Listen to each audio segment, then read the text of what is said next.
मैं प्रभात रंजन एक बार पुनः आपके समक्ष उपस्थित हुआ हूं जीएस की एक श्रृंखला के साथ जिसका नाम है अमृतकाल में प्रमुख ऐतिहासिक व्यक्तित्व। और आज इस ऐतिहासिक व्यक्तित्व में जो नाम आपके समक्ष है वह है मीराबेन। मीराबेन के बचपन का नाम मैडलिन स्लेड था। इनका जन्म 22 नवंबर 1892 को इंग्लैंड में हुआ। इनके पिता का नाम एडमंड स्लेड था और यह नौसेना के एक महत्वपूर्ण अधिकारी थे, रियर एडमिरल के पद पर थे।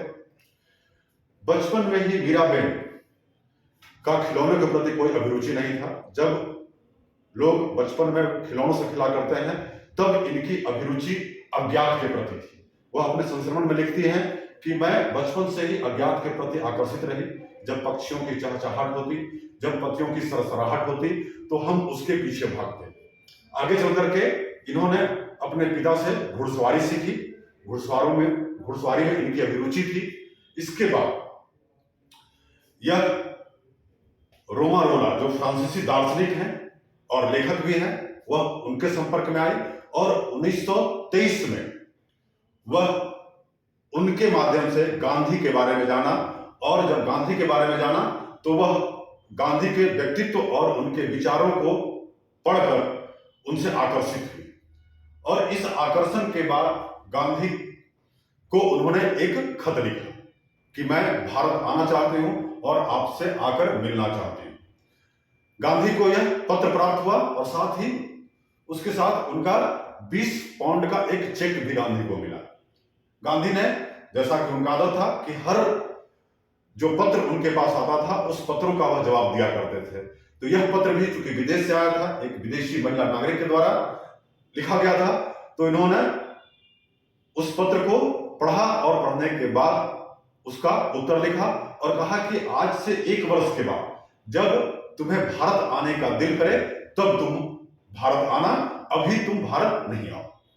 और इससे गांधी का उद्देश्य यह था कि पहले आप भारत और जो आपके आने का यह कारण है, गांधी और गांधी की नीतियों, उसके प्रति आप अच्छी तरह से जान लो, समझ लो और उसके बाद अपने आचरण को बदलते हुए तब आप भारत आओ। जब मीराबेन को, जो पहले मैडलिन स्लेड के नाम से जैसा कि आप जान रहे हैं जानी गई, तो उनके पास यह पत्र गांधी का प्राप्त हुआ तो उन्होंने गांधीवादी जो आचरण था, जो विचार था, जो व्यवहार था, उसकी तरह अपने आप को ढालना शुरू किया। उन्होंने अपने आप को मांसाहार से शाकाहार जीवन में परिवर्तित किया। उसके बाद शराब पीने की लत को धीरे धीरे छोड़ा और पालथी जमीन पर मारकर बैठकर वह समय बिताना आरंभ किया। और लगभग जब 1 वर्ष बीत चुका तब वह गांधीवादी नीतियों से काफी परिचित हो चुकी थी। उसके आचरण को, उसके व्यवहार को अपने अंदर समावेशित कर चुकी थी। तब वह अक्टूबर 1925 में भारत की धरती पर कदम रखी और बंबई से होते हुए वह नवंबर 1925 को अहमदाबाद के पास स्थापित साबरमती आश्रम पहुंची, जहां गांधी रहा करते थे। वहां उनका गांधी से मुलाकात हुआ। गांधी के व्यक्तित्व को देखकर, उनके वहां रहन सहन, उनकी परिस्थितियों को देखकर वह और भी आश्चर्यचकित हुई। जो उन्होंने पहले रोमा रोला से उनके बारे में जान चुकी थी, जो उन्होंने कुछ अध्ययन करके गांधीवाद के बारे में जाना था, उससे वहां गांधी और अलग दिखाई दिए। वह जमीन से जुड़े हुए दिखाई दिए और उनके उस व्यक्तित्व से काफी प्रभावित हुई, क्योंकि गांधी धीरे धीरे एक युग पुरुष की ओर बढ़ रहे थे। और आप जानते हैं कि गांधी का प्रभाव वैश्विक स्तर पर आज भी सबसे ज्यादा है। गांधीवाद की नीतियों का बहुत जगहों पर अनुसरण किया जा रहा है।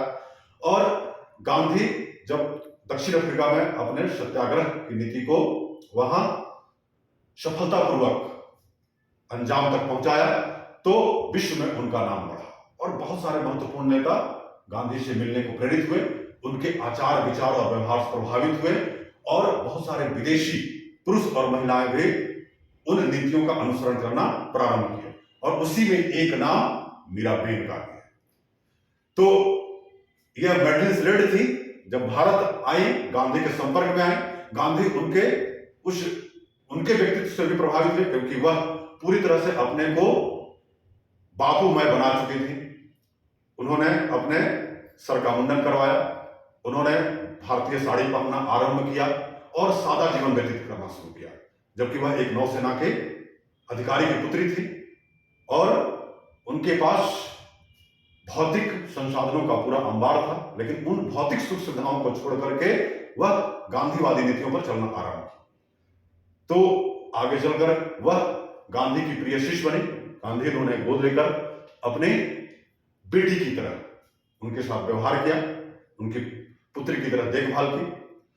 इसके बाद वह गांधी की सहचरी सहयोगिनी बन गई।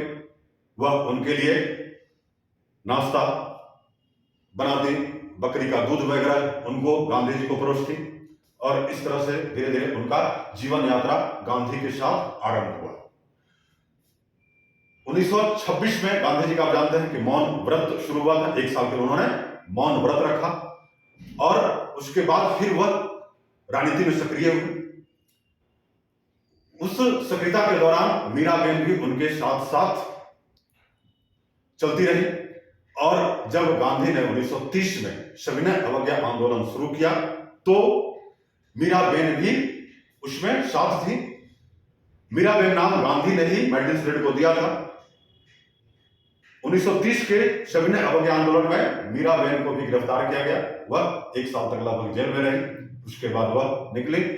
फिर जब गांधी इधर उधर की यात्राओं पर रहते थे तो उनके आश्रम का सारा काम संभालती थी।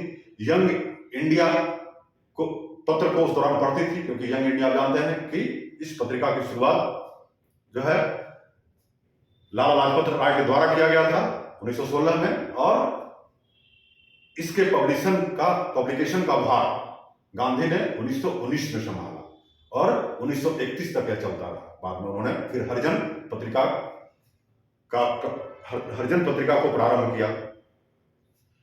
इसके बाद मैडलिन स्लेड यानी मीराबेन की यात्रा गांधी के साथ बढ़ती रही। वह उनके कई सारे सुख दुख में सहभागी रही।